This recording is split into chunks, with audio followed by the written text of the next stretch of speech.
بیچاری وہ قرآن و سنت کی ماہر نہیں ہے.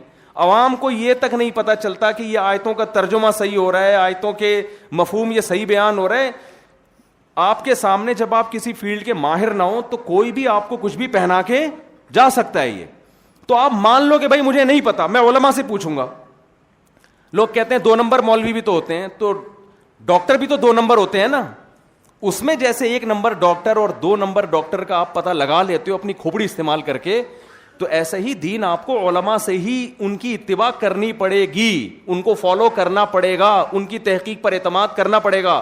فرق یہ ہے کہ 2 نمبر اور 1 نمبر میں آپ کو فرق کرنا پڑے گا. تقلید 2 قسم کی ہوتی ہیں, ایک اندھی تقلید اور ایک تقلید علی وجہ البصیرہ.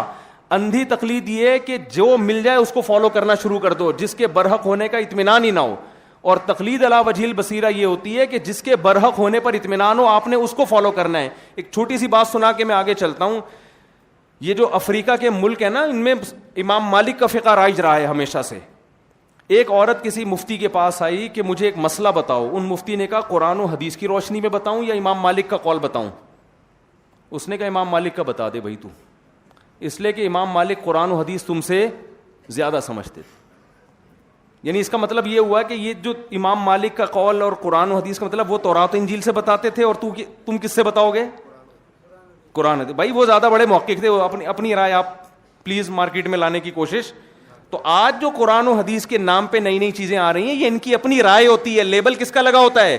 قرآن و حدیث کا. تو جو قرآن و حدیث کے ماہرین ہیں, جن پر پوری امت نے اجماع کیا ہے, ان ماہرین کی رائے کو لینا قرآن و حدیثی کو لینا کہلائے گا. پھر یہاں لوگ یہ کہتے ہیں آپ کو کیسے پتا چلا کہ امام حنیفہ مجتہد تھے؟ جیسے ہمیں یہ پتا چلا نا کہ امام بخاری محدث تھے, ایسے ہی یہ بھی پتا چل گیا کہ امام ابو حنیفہ کیا تھے؟ مجتہد. امام بخاری کے محدث ہونے کا پتہ امت سے چلا ہے, امت نے گواہی دی ہے. تو ابو حنیفہ کے مجتہد ہونے کا پتہ بھی کس سے چلا ہے؟ امت نے گواہی دی ہے. تو امت کی گواہی یہ معتبر ہے. یہ امت تو دوسری امتوں پہ گواہ بنے گی. یہ امت من حیث الامہ گمراہ نہیں ہو سکتی. خیر جلدی سے میں ٹاپک کو سمیٹتا ہوں. اب دیکھو یوسف علیہ الصلوۃ والسلام, پنکھا چلا دیں اگر آپ کو گرمی لگ رہی ہے, کوئی مسئلہ نہیں ہے. یوسف علیہ الصلوۃ والسلام, وہ جیل میں وہ بندہ کیا ہو گیا؟ بھول گیا. بادشاہ کو آیا خواب, اس نے بلایا پبلک کو, اپنے درباریوں کو بلایا کہ بھائی مجھے یہ آیا 7 موٹی گائیں, 7 وہ ان کی کھوپڑی, انہوں نے کہا پتہ نہیں کیا ہو رہا ہے بھائی, موٹی گائیں پتلی گائیں. تو انہوں نے کہا کہ اضغاث احلام, پراگندہ خیالات ہیں. بادشاہ سلامت, آپ دن بھر سلطنت کی فکر میں ٹینشنوں میں سوتے ہیں, تو ٹینشنیں ہی خواب میں آئیں گی. موٹی پتلی گائیں. وما کننا, وہ کیا ہے, وما نحن بتأویل الاحلام بعالمین, اس طرح کے خوابوں کی تعبیریں ہمیں نہیں آتی. یہ کوئی خواب ہی نہیں ہے, بیکار سی بات ہے. کوئی خواب آیا ہوتا تو ہم ضرور بتاتے. اب یہ نہیں کہہ رہے کہ بھائی ہمیں نہیں پتا, ہم نہیں بتا سکتے, لیکن یہ لفظ زبان سے نکالنا انسان کے لیے بڑا مشکل ہے کہ مجھے معلوم نہیں ہے. یہ انسان اپنی کم علمی کا اعتراف وہاں کرتا ہے جہاں اس کا دنیا کا نقصان ہو رہا ہو. ڈاکٹر کے سامنے مان لے گا کہ مجھے نہیں پتا, کیونکہ پتا وہاں فنٹر بنے تو بیڑا غرق ہو جائے گا. جہاں دنیا کا معاملہ آ رہا ہو نا وہاں تو آدمی, ورنہ جہاں نہ ہو تو وہاں کوئی بھی نہیں مانتا کہ مجھے نہیں پتا, بھائی سب کچھ مجھے ہی پتا ہے بس. تو وہاں جو ہے نا وہ اس کو ایک دم یاد آیا کہ ابے مجھے بھی تو خواب کی تعبیر یوسف نے بتائی تھی اور بالکل صحیح نکلی تھی, تو انہی کے پاس جا کے پوچھنا چاہیے. فوراً پہنچا, بھاگتا ہوا آیا اور کہہ رہے یوسف ایھا الصدیق, اے میرے دوست. اب دیکھو اپنا مفاد ہے تو اب القابات لگا لگا کے یوسف علیہ السلام سے تعبیریں پوچھی جا رہی ہیں. یہاں سے یوسف علیہ السلام کی رہائی کا سلسلہ شروع ہوا. بالآخر یوسف علیہ السلام بادشاہ کے دربار میں پہنچے. بادشاہ کو بڑا اچھا لگا, یار زبردست تعبیر, اور یہ اس کو لگا کہ یہ سچی تعبیر بتا رہے ہیں. اور بات چیت ہوئی, بادشاہ بڑا آپ کی ذہانت سے متاثر ہوا. بادشاہ سلامت آ گئے فارم میں. بادشاہ سلامت کس میں آ گئے؟ فارم میں آ گئے. آپ کو پتہ ہے بادشاہ جب فارم میں آ جائے نا, پھر چھوٹی موٹی عطائیں بولو نا بھائی نہیں. ایک ہوتا ہے ایک فارم میں آ گیا بیچارہ, کوئی بیچارہ مزدور آدمی فارم میں آ گیا, زیادہ زیادہ آپ سے گلے ملے گا, یار آج مفتی صاحب بڑا اچھا لگا آپ سے. بیچارہ وہ یہی کر سکتا ہے, ایک سیلفی لے لے گا. ابا فارم میں آ گئے. ابا بعض دفعہ فارم میں آتے ہیں, جیب سے 500 کروڑ نکال کے دے دیا. اس سے زیادہ ابا فارم میں آنے کے بعد کچھ کرتے ہیں؟ کہ چل بیٹا اب میں تیری دوسری بھی کرا دوں. اتنے فارم میں ابا کو پتا میرے دادا کبھی اتنے فارم میں نہیں آئے تھے, تو میں کہاں سے اتنے فارم میں آؤں. ایسا نہیں ہوتا. تو جتنا لیول بڑا ہوتا چلا جائے گا, فارم میں آنے کا رزلٹ بھی اتنا ہی بڑا ہوتا. وزیر اعظم سے آپ ملے, وزیر اعظم فارم میں آ گیا, زمین لکھ کے دے دی, یہی ہوگا نا. تو بادشاہ لوگ جب فارم میں آتے ہیں نا تو بڑی چیز گفٹ کرتے ہیں, وہ چھوٹی موٹی چیز گفٹ نہیں کرتے. یوسف علیہ السلام نے دیکھا کہ بادشاہ کو میں نے تعبیر بتائی, مصر کو قحط سے بچا لیا, کیونکہ مصر میں قحط پڑتا تو بادشاہ کی حکومت بھی جاتی, بادشاہ کی حکومت بھی بچ گئی. ایک ایک اس میں عبرت کا سامان ہے دینداروں کے لیے. کوئی کام بھی جذبات میں نہیں آ کے کر رہے. ہونا تو یہ چاہیے تھا کہ بادشاہ جب فارم میں آتا تو فوراً اس سے کہتے کہ اپنی حکومت برطرف کر دو, مجھے حکومت میرے ہاتھ میں دے دو, یہ کرسی کسے دے دو, مجھے, کیونکہ تم دائرہ اسلام سے خارج ہو. وہ تو کافر بادشاہ تھا نا بھائی, وہ مسلمان تھوڑی تھا. تم کافر ہو, دائرہ اسلام سے خارج, تم اسلام قبول کر لو. ان کو پتا تھا یوسف علیہ السلام کو کہ یہ کام بادشاہ عین ممکن ہے نہ کرے, یہ بھی کروانے کا ہے بھی نہیں اس سے, یہ تمیز سے آرام سے, بعد میں دیکھیں گے اس پہ. حکومت کی کرسی بھی نہیں چھوڑے گا یہ. بادشاہ لوگ دنیا چھوڑ دیتے ہیں, حکومت نہیں چھوڑتے. کوئی بات نہیں, گورنمنٹ تمہاری رہے گی.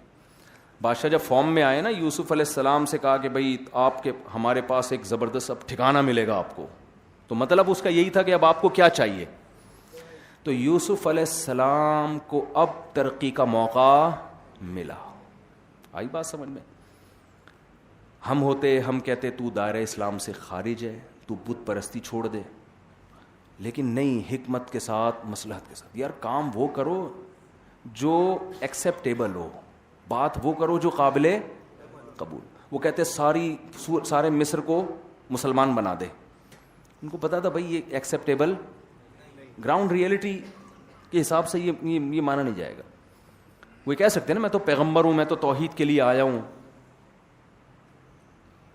وہ یہ بھی کہہ سکتے تھے کہ مجھے ایک مدرسہ بنا دو. مجھے کیا بنا دو؟ مدرسہ بنا دو جہاں میں بچوں کو پڑھاؤں گا. یہ بھی کہہ سکتے تھے مجھے ایک مسجد بنا دو. بھائی مسجد بھی ضروری ہے, مدرسہ بھی ضروری ہے. بادشاہ ہے, اس سے اس کے حساب سے آپ چیز مانگیں.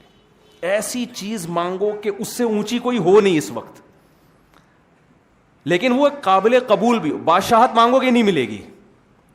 یوسف علیہ السلام کو معلوم تھا قحط پڑنے والا ہے, اور جب قحط پڑتا ہے تو سب سے زیادہ جو ویلیو جس عہدے کی ہوتی ہے وہ وزیر خزانہ کی ہوتی ہے.